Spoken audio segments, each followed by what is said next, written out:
What's up, people? This is Sorab, and welcome to the second episode of storytelling in video game series dedicated to Resident Evil 3: The Nemesis. Resident Evil 3 is a 1999 survival horror game released on the original PlayStation. This was originally supposed to be a spin-off game, but was later pushed by Capcom to become the third installment in the series. The story of the game unfolds in Raccoon City just before and after the events of Resident Evil 2 happens.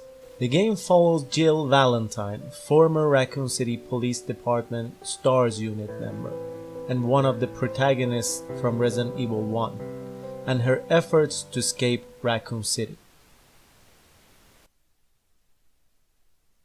The game starts with a short cutscene with still images narrated by Jill. She talks about her intention to escape the city.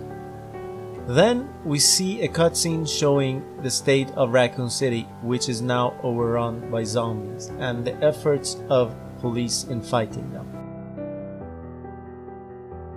We also see a group of paramilitaries with Umbrella logo on their back entering the city. However, in the end, both the police and the paramilitary seem to be defeated.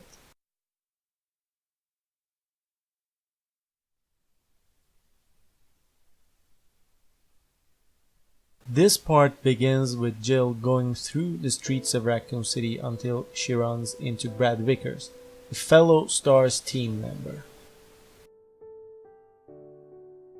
Brad is in bad shape when Jill meets him and talks about something going after STARS members, but he does not stay to explain more and runs away for some reason. Shortly after, we understand what he means, as he's killed off by a big monster called the Nemesis, who looks kind of like one of the Cenobites from the first Hellraiser movie. Here, player is given an explicit choice to either fight the monster or flee. But whatever the choice is, Jill will end up inside the Raccoon City Police Department. After some exploration and finding a jewel in the station, Nemesis shows up again and chases Jill off the station.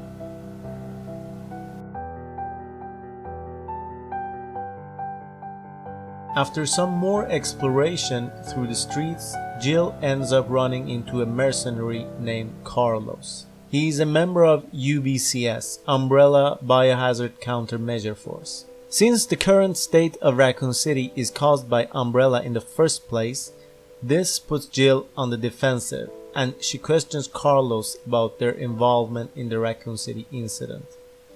Carlos explains that he's just a hired hand, and his unit's mission is to save civilians. After some more exploration through the streets of the city, Jill finds the remaining members of the UVCS inside a tram. The team consists of 3 people: Carlos, Mikhail, who is in a pretty bad shape, and Nikolai, who is the leader of the group. Carlos asks Nikolai to let Jill join them, but at first Nikolai resists, saying that they cannot trust her, before finally accepting the offer. Afterwards, Nikolai reveals the team's plans to escape the city. They are moving to Raccoon City's clock tower, which is the landing zone for the team's extraction helicopter. When the tower bell rings, the helicopter will come and pick them up. However, the problem is that the clock tower is too far away from their current location, and their best bet is to get the old tram working to get them to the clock tower. So Jill sets out alone again to find the spare parts for the tram to get it to work. From here, Jill goes through the streets again, gathering the items required to get the tram to work, while occasionally getting chased down by the Nemesis. Jill will eventually end up in a filling station and then a drugstore, where she will have encounters with Carlos and Nikolai. Based on players' choices, these encounters will be a little different, but both will lead to Nikolai's apparent death. After gathering all the required items, Jill gets back to the tram and meets up with Carlos there. Believing Nikolai to be dead, they decide to leave. Shortly after the tram gets going, Jill and Carlos hear Mikhail scream from the other wagon. Jill goes to the other wagon to investigate, but finds Nemesis attacking Mikhail there. In one of the more emotionally charged climaxes of the story, Mikhail sacrifices himself by blowing himself up to take out the Nemesis. This results in the Nemesis being thrown out of the tram and the tram crashing. After the clash, Jill briefly meets up with Carlos, who has survived the crash unharmed as well. Then she sets out alone to ring the clock tower. After exploring the clock tower and finding a couple of items, Jill succeeds in ringing the clock tower. Here we have a very nice midpoint climax in the story. Right after ringing the bell, the chopper shows up, and feeling that she's finally saved, we see Jill running towards it. But just a second after that, Nemesis shows up and launches a rocket at the chopper and takes it down. Here, Jill has to face the Nemesis again.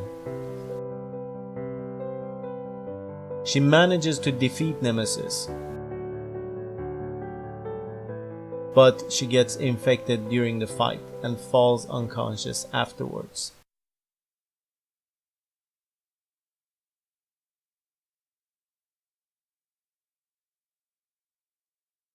At this point, all seems lost, but all of a sudden Carlos shows up and takes her to the chapel in the clock tower.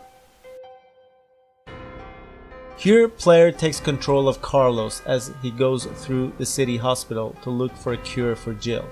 Depending on the choices player has made, Carlos might find Nikolai alive in the hospital, killing another UBCS member. This incident definitely reveals Nikolai to be a villain in the story, but we are still not sure of his motivations.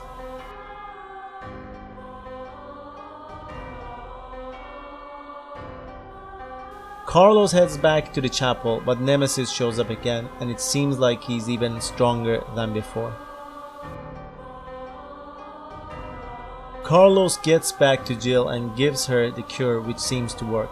He also warns Jill about Nikolai before bouncing off again without any explanation, leaving Jill to fight Nemesis alone. At this point, Jill has almost lost hope since the Nemesis seems unbeatable, and there seems to be no way out of the city. Afterwards, Jill ends up in a city park and a cemetery where she encounters Nikolai, who reveals his true intentions to Jill. He's one of the so-called supervisors who has been sent to Raccoon City by Umbrella.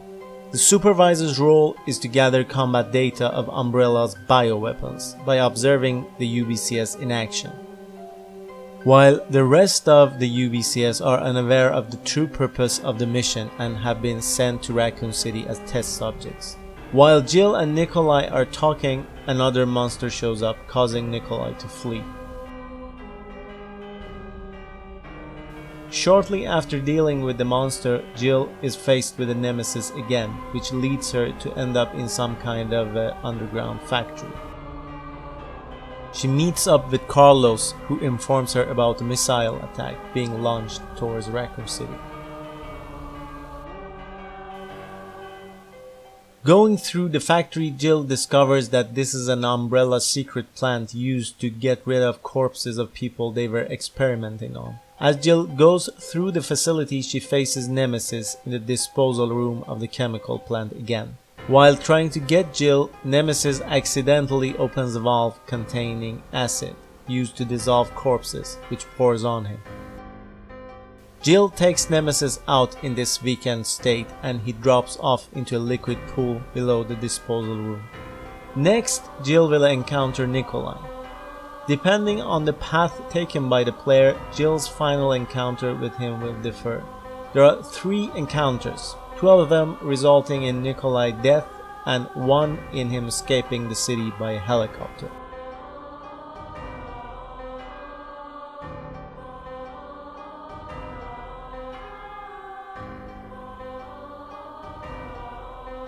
After dealing with Nikolai, Jill makes her way to the rear yard of the plant, where she's confronted by the Nemesis, or what remains of him again.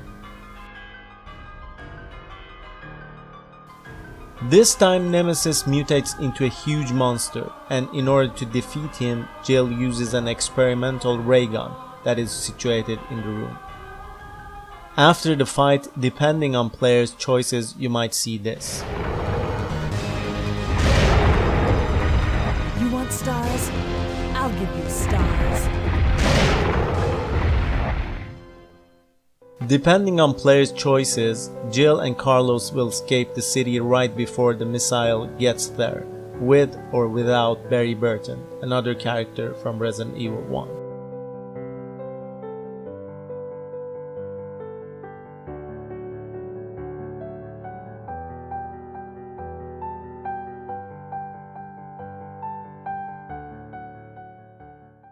In my opinion, the developers did a great job developing the relationship between Jill and Carlos. At first, Jill feels very suspicious of Carlos and even questions his intentions of being in the city since he works for Umbrella. But as the game goes on, Carlos saves Jill's life a couple of times, even endangering his own life. And at the end, there is a strong bond between these two characters. They also did a great job with the Mikhail character, portraying him as an honorable and brave soldier.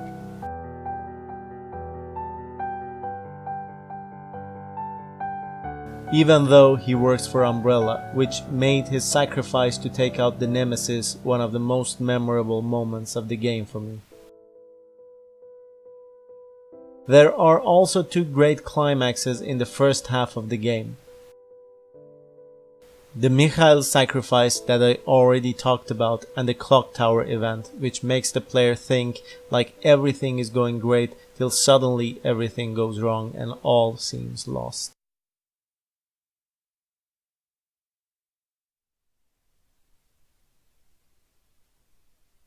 Resident Evil 3 uses a branching story model, meaning that based on players' choices, different events play out differently. However, these choices will not have a major effect on the story, and the major plot points will still take place regardless of the player choices.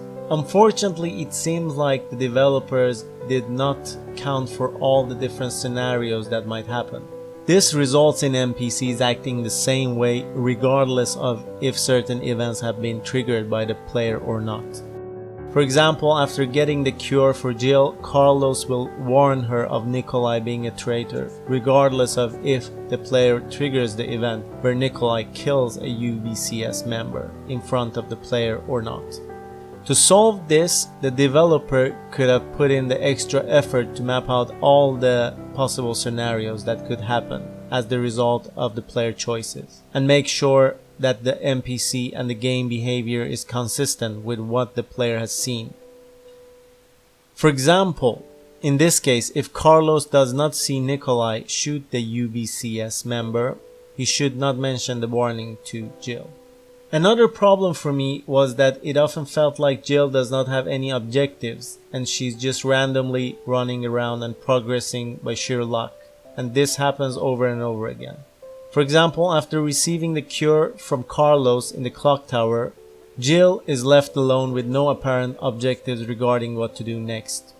She just randomly goes to the city park and by luck finds a secret room in the caretaker's shack, and then again through sheer luck stumbles upon Umbrella's secret facility in the sewers.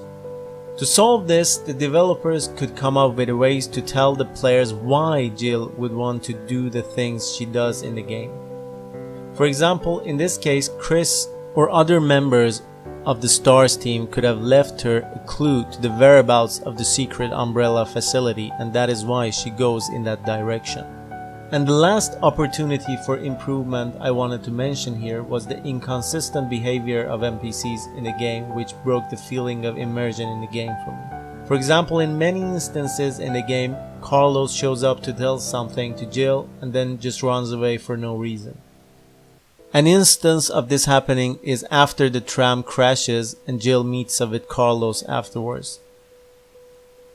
The more believable behavior would be for them to stick together to survive. To solve this, the developers should have come up with a valid reason on why Carlos would want to leave. For example, that he had received the transmission from Nikolai and he wanted to check if he was alive or something like that. In short, the plot of Resident Evil 3 has some very enjoyable sections, but unfortunately it has also some weaknesses. In my opinion, this is mainly caused by the inconsistencies in the branching storytelling model that has been used. Well, that's it for this time, guys and girls. Hope you liked the video. If so, please leave a like, share the video with other people who might be interested, and subscribe for more videos. Also, let me know if you have any other ideas about how the story could be improved or different in the comment section below. We might discuss your ideas in some videos in the future. Thanks for watching and see you in the next video. Peace out!